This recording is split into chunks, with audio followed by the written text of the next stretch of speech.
friends, for me and Walter. Okay, so he's gonna be right here in front of me. All right, well this week I'm going to be telling you about my journey of quilting, of course, and I have tried Quilt-as-you-go 2 times.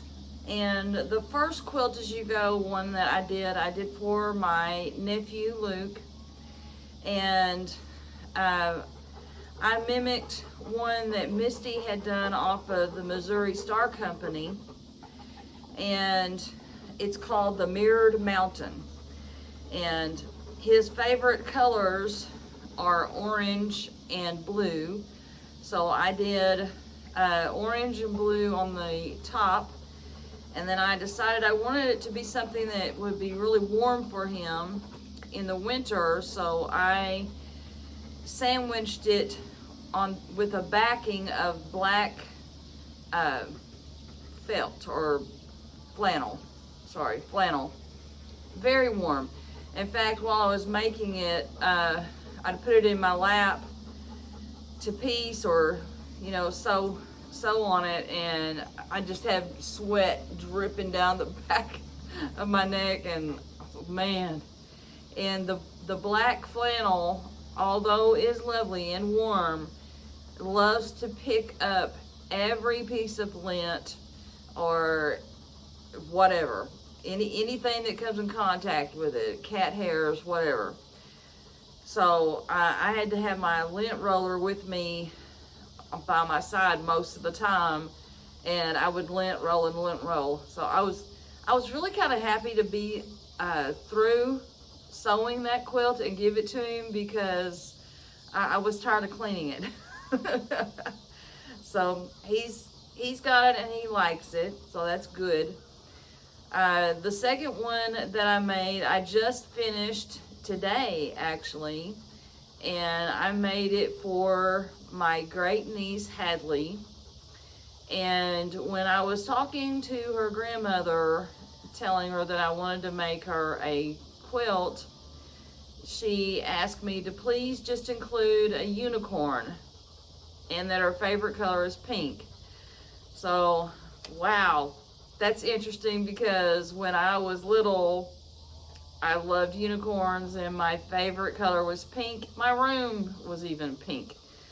So at one time when I was a teenager, I would only wear hot pink and black and white and nothing else. So anyway, with both of these quilts, they were a challenge to me, because when you do Quilt-as-you-go, you have to use sashings to connect the 2 blocks together. And then your rows have to be the right length. So when you put your blocks together, they all have to be the right length. And I did not realize so much that when you use a panel, it's not exactly the same as putting your blocks together, because the lengths are not the same and the widths are not the same. So I had to do a little math and a little finagling to make it work. It wasn't exactly what I had in mind when I started, but I think it turned out all right. So I'm going to show you the Quilt-as-you-go 2 quilts that I made, and see what you think.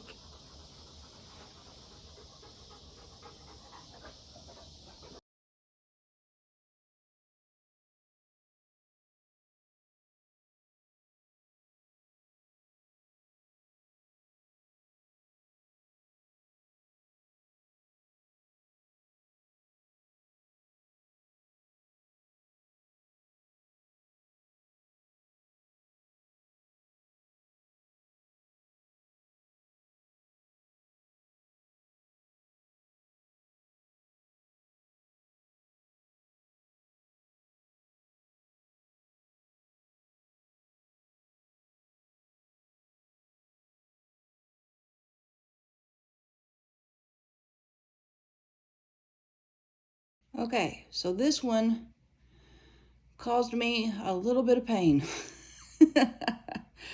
because the first time that I tried to put it together,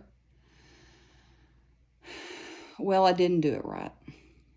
The first time I put the blocks on that I've done the quilt-as-you-go, the blocks with the diamonds, and then I had to add the other blocks because I didn't have enough to go around the perimeter of the panel.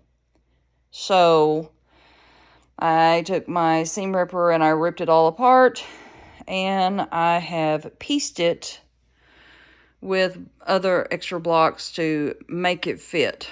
It's not exactly the way I wanted it from the beginning, but I do think it turned out pretty sweet. And I'm hoping that my great niece will love it as much as I think I would have when I was her age, because I loved pink and unicorns too.